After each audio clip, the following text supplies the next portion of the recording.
Welcome back, everybody, to the sSEC Weekly Show. I'm your host, Ezeco, and we're checking in with simulated college football, simulated Southeastern Conference. This is not real college football. It's not the real SEC. But if you are interested in checking it out, maybe taking over a team, maybe your team's not doing so great this so far this year. We're about halfway through real football, and maybe you think you could do better. Check out the links in the description. Check out the website. Give it a look. Give it a try. It's a ton of fun. College football is winding down, but it won't be long until next season. We don't have to wait an entire year. And in between them, we are going to have college basketball gearing up as well. So let's check in with what's going on with week 14 and 15. I was out last week, so we're kind of compressing these together, so I apologize for that. But it's going to be worth it, I promise, as we are going to get a lot to check in with here. Here's a bunch of slates with number 15 and number 22, Alabama and Auburn taking on each other with the Iron Bowl, Florida State and Florida, Georgia and Georgia Tech, Louisville taking on Kentucky, LSU and Arkansas, Mississippi State and Ole Miss. And if you thought that's a lot, that's really just half of them because we have all 14 teams in play this week. 4 of them are SEC matchups, only 4. This is why we're not going over all of them. There's so many games. Including, like we talked about, the Iron Bowl, which is really going to be the game that decides the Western Division. LSU is still in contention. They kind of control their own destiny there, but everything is going to hinge on who wins that Iron Bowl. If we check in with the rest of the teams there, it's Kansas and Missouri taking on each other in the border war, South Carolina and Clemson taking on each other, Tennessee hosting Vanderbilt for a big game, and then Texas taking on Texas A&M. That's a huge game as well that hasn't been played in a long time in real life, and it's really exciting to see that one rekindled here. My note right here is a little bit off. We actually have 4 teams in the top 25 this week. Alabama and Auburn, like we talked about. Missouri checking in at number 18 and Tennessee checking in at number 4 before this week kicks off. So we've got 4 teams in the top 25. Auburn being the newcomer, as it's been just the other 3 for a few weeks now. Auburn sneaking in there as they get ready to potentially upset Alabama and make their way over to Atlanta and contend with Tennessee for the SEC title, and that could sneak them into the playoffs. So that's them getting ready as they sneak there into number 22. But we've got 14 games to check out. We're not going to check them all out, like I said, but let's go ahead and check out with the main one with Alabama taking on Auburn, and it's Alabama squeaking out a tight one in our game of the week. It's a very similar game, all things considered, from the offensive end. Alabama goes 50% on their passing, which isn't great, but it's whatever. 17 of 34. Auburn does much better, 73.5% completion rate, 36 for 49. Alabama gets 192 yards to the air. Auburn gets 356 yards to the air. They both hit 7 different receivers. Alabama gets 3 touchdowns. Auburn gets 2 touchdowns. Alabama and Auburn both throw 2 interceptions and take a sack. So not a spectacular showing in that regard, but it's very typical of what we've been seeing all year from offenses. On the ground, we've got both teams running it with 3 different people. Alabama runs it 29 times for 191 yards. They pick up another touchdown. Auburn, who runs an air raid offense, only runs it 18 times, but they get it down 106 yards and they pick up 2 touchdowns, which is unusual for them trying to run that air raid. But when you combine those together, it's the same offense, right? Like, they get pretty much the same amount of yardage. They have, of course, the same amount of touchdowns. So where does that difference come in? Well, we're going to see it down in the kicking game. Special teams, which is what we have talked about all season. This is what ends up deciding the Western Division here. Alabama goes 2 for 3 on their field goals. They miss an extra point, which could have been devastating and could have taken this game to overtime had Auburn been able to sink their second field goal, which they weren't able to do, and that's what ends up being the difference. Alabama takes 2 of them, the longest one coming from 47 yards, and Auburn's only able to sink one from 19 yards, and so that's what ends up being the difference. Alabama takes this game super close, great game. We watched this one in the Discord. Uh, Everybody was excited. This was a killer game. So Alabama takes the West Division. They go up to 9-3 overall in the season, 6-2 in the SEC, and first in the West. Auburn is going to take second in the West, 7-5 overall, 5-3 in the SEC. They're going to come in second place. So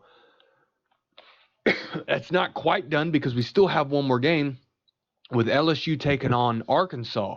And if we remember correctly, I believe it was LSU has beaten Alabama, but Auburn had beaten LSU. So had Auburn won this game, they would have been able to move on. But Alabama still has to wait to see what happens with LSU. So let's check in and see what happens. And LSU falls to Arkansas. A huge upset, really, with LSU should have won this game. They're a much better team than Arkansas. They're a much better team all season. They're even better than that 6-6 overall that they're going to finish on the season. But they cannot finish off their season with a win against Arkansas to take the SEC West. So they do great all year, but at the very end just can't pull it off. And it's not even a terrible game, 60% completion rate, 24 of 40, 308 yards through the air, 3 touchdowns, but they take 6 sacks. I mean, that's really what we're looking at when we look at this game is how out of their mind the Arkansas defense played. And really both teams played great defensively, but Arkansas getting those 6 sacks is what really stopped LSU from being able to do anything. They run it on the ground 34 times, 136 yards, but they can't pick up any touchdowns. Defensively, they do get 2 sacks on Arkansas, get behind the line of scrimmage 10 times total, and they do pretty good on their kicking game. They do 3 for 3 on their extra points. One of their 2 field goals they make, the longest one come from 31, but Arkansas just has a better day, buoyed by those 6 sacks that just amp them up all day. Not a great passing day, 42.5% completion rate, 17 of 40, but 232 yards to the air, 3 touchdowns. They only take 2 sacks. They hit 8 different receivers. On the ground, they move it through 4 different people 37 times for 204 yards, and they pick up a touchdown from there. So that's where your difference comes in, is not only is Arkansas, when they touch the ball, they are moving it effectively. So they move it much more effectively on the ground, and they're able to close it out on the ground, which ends up being the difference in the game if you want to think of it that way. But Arkansas with the 6 sacks, and very early in the game, Arkansas blocks a field goal. That's the miss that LSU has, is the blocked field goal very early in the game, which you have to think put LSU back on their heels. They were never able to seriously recover from it because it's a shock. Like, you don't see that many blocked field goals in this game. And then they just keep getting pounded behind the line of scrimmage. 9 tackles for loss, and 6 of them are sacks. I mean, I keep saying that, but that's an insane number. So Arkansas plays great. They don't get to extend their season because that's only going to be 4-8 for them. That's only their 4th win on the season to finish the season. But LSU is going to fall to 6-6. They're going to lose out on that West Division crown. 5-3 in the SEC. They're going to finish 3rd. Arkansas 4-8 overall, 3-5, and they're going to finish 6th in the West. So those are the 2 games that decide the West. And they were insane games, great games to watch. We're going to check them with one more game. It's still going to be in the West, but we are checking them with the Egg Bowl, the one last big rivalry here, and it's Ole Miss picking up their 4th win. Another 4th win upset here with Ole Miss beating Mississippi State 27-17, and Ole Miss has really just a great day. 25 of 36 on their passing, 69.5% completion rate, 250 yards through the air, 2 touchdowns. They don't throw any interceptions. They don't throw any sacks. They hit 8 different receivers. They run the ball 27 times, 157 yards, and get a touchdown from there. So they pick up 3 touchdowns total on the day. Now, defensively, neither one of these teams played great. It kind of was a frustrating offensive day, but most of this game just went very quickly. Time of possession was was very extended with how little crazy defense there was and how average the yardage pickup was. I mean, none of these numbers are anything you don't expect. So, kicking wise, they do great. 3 for 3 on their extra points, 2 of 2 on their field goals, the longest one coming from 32 yards. Mississippi State doesn't have a bad day at all either. You want some more yardage, but they go 53.5% on their completion rate, 15 to 28, 125 yards, which you want more, but you still are picking up 2 touchdowns to the air. So you're doing just as well as Ole Miss is, but you can't close it on the ground. 4 different rushers run it 36 times. They only get 102 yards and no touchdowns. You gotta have more. I mean, that's really all it can be said.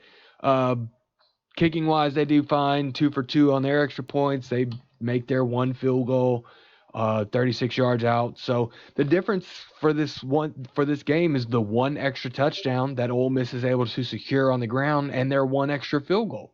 They just do that much slightly better than their rival Mississippi State, and they're going to finish 4-8 overall in the season, 3-5 in the SEC, 5th in the West. Mississippi State really wasn't playing for anything today except for the egg, but they're going to finish 7-5 overall in the season, 4-4 in the SEC, 4th in the West. So it's not a bad season for Mississippi State by any means. At one point, they were in contention for the West, but this is kind of where they really were all season, so that's not a disappointment. Ole Miss, towards the end of the season, has been having a great time. I talked about it. They got their 1 win, and then I said, that's it. You're not getting any more.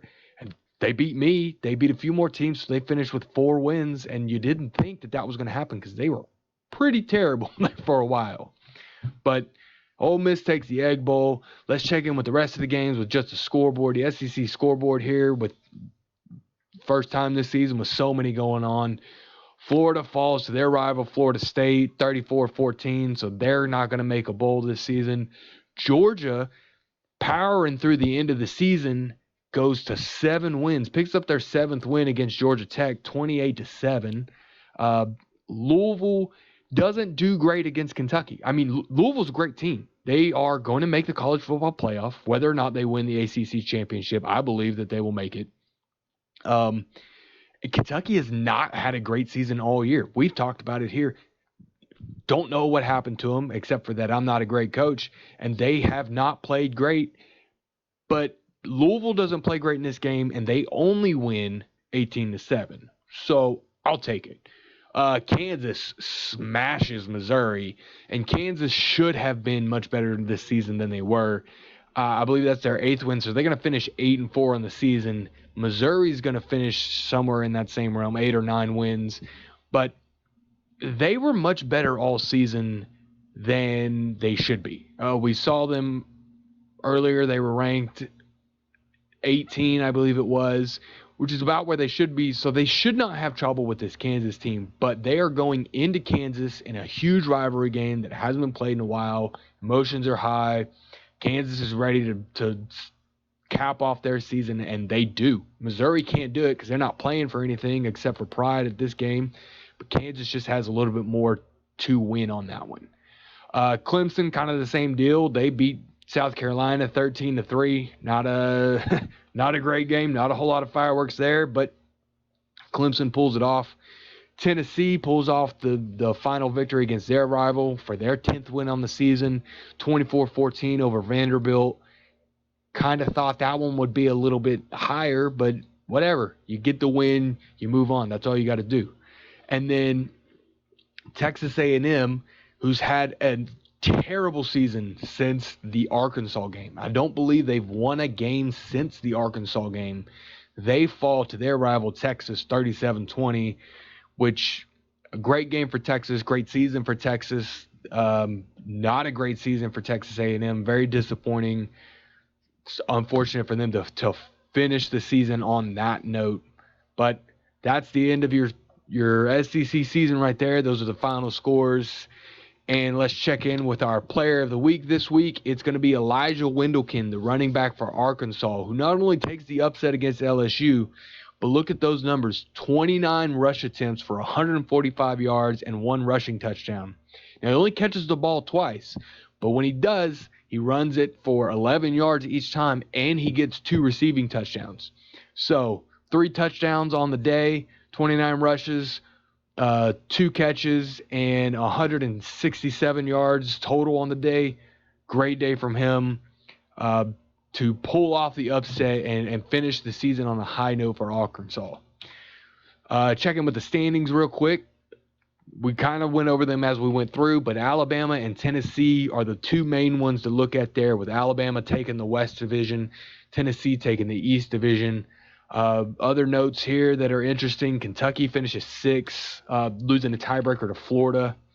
South Carolina checking there at 4th, and Georgia, who towards the beginning of the season you thought was one of the worst teams in the country, they actually finished this season off taking number 3 in the East Division, 7-5 overall, 4-4 in the division or in the SEC.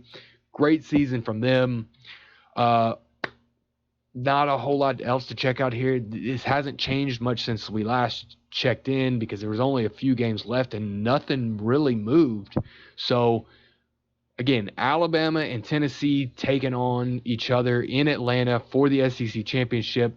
And like I said, we missed last week, so we've already caught up. Now we're caught up to this week. It is conference championship week. Alabama, Tennessee, in Atlanta. Let's look at it. And there it is.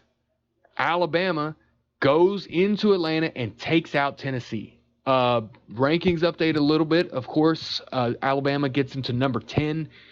Tennessee checks in at number 2. These are the college football playoff rankings. So this is where they would have been more or less had they had Tennessee won. But 45-28, Alabama wins it over Tennessee in a rematch. If you remember, they played each other earlier this year in Knoxville, and Tennessee beat Alabama. I don't remember the score. Probably should have checked, but it was a good game, and Tennessee took it to the Crimson Tide, but they cannot do the same thing on a neutral field here, which is going to be slightly worrisome for them when we're talking about the playoffs here in a minute. But let's just look at this game a little.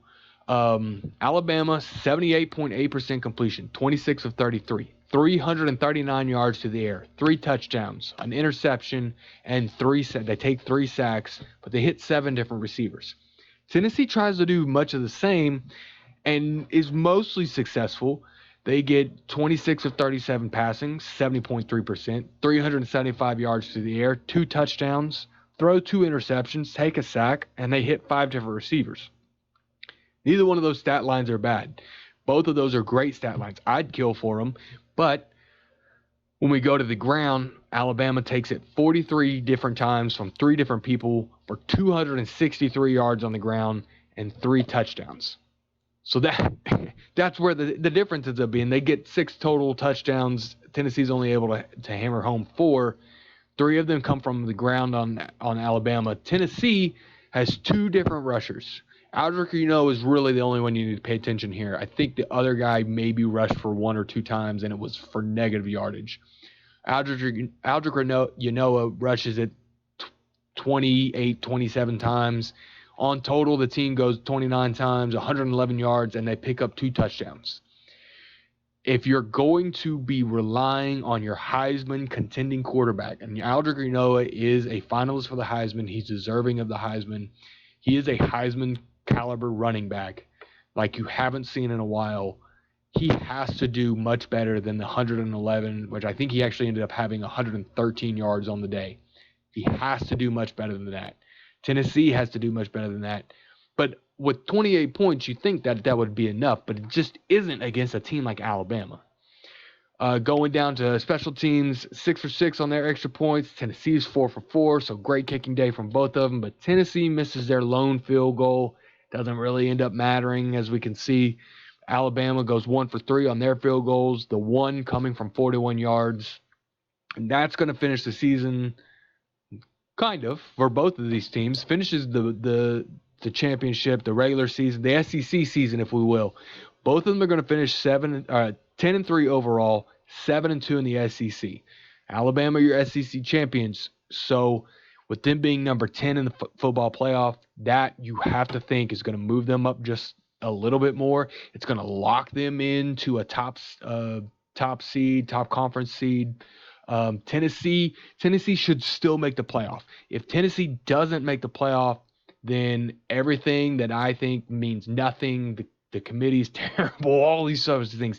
Tennessee is a great team. Tennessee deserves to make the playoffs, even with this loss, even as bad as it was on neutral field.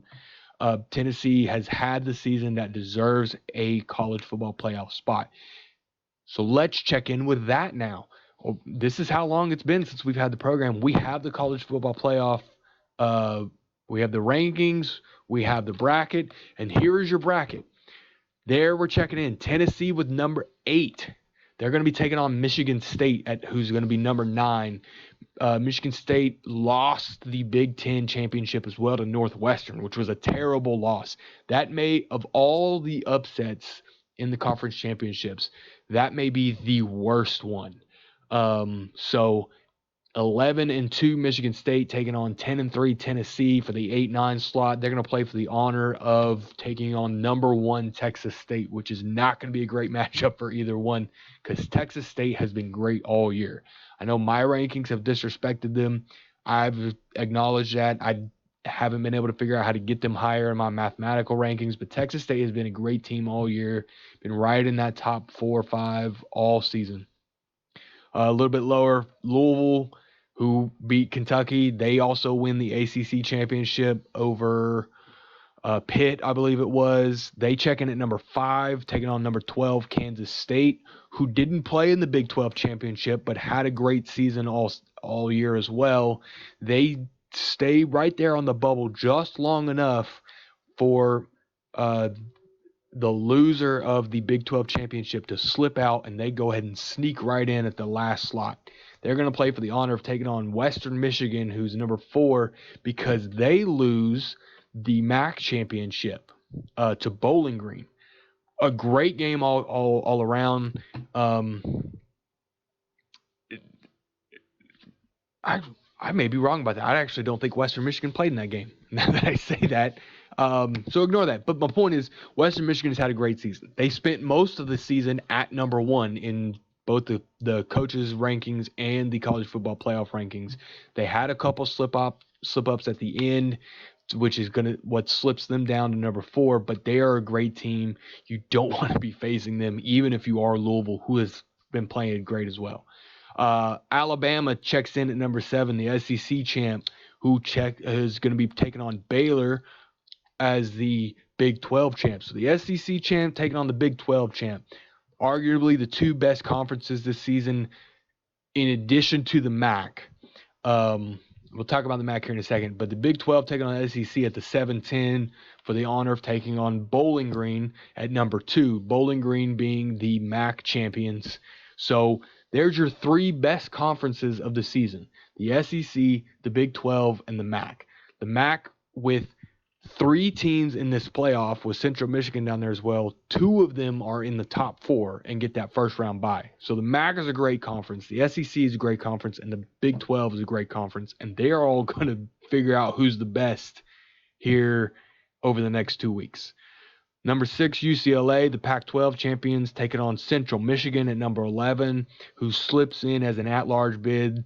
And they are going to be taking on number 3, Western Kentucky, who wins Conference USA championship. Western Kentucky, a great team as well. We haven't really talked about them all season because we haven't had the opportunity, but that's a team who shelled Alabama at the very beginning of the season and has never been ranked number 1, I don't think, but probably should have been, because they have hung there at that number 3, number 4 slot all season, have never gone away.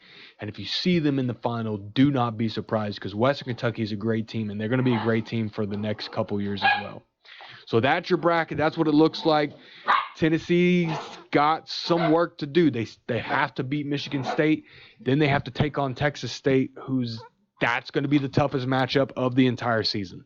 Alabama's got some work to do, taking on Baylor, who's a great team, and then Bowling Green, the number 2 seed. So it's not an easy path for any of the SEC teams, but it is possible.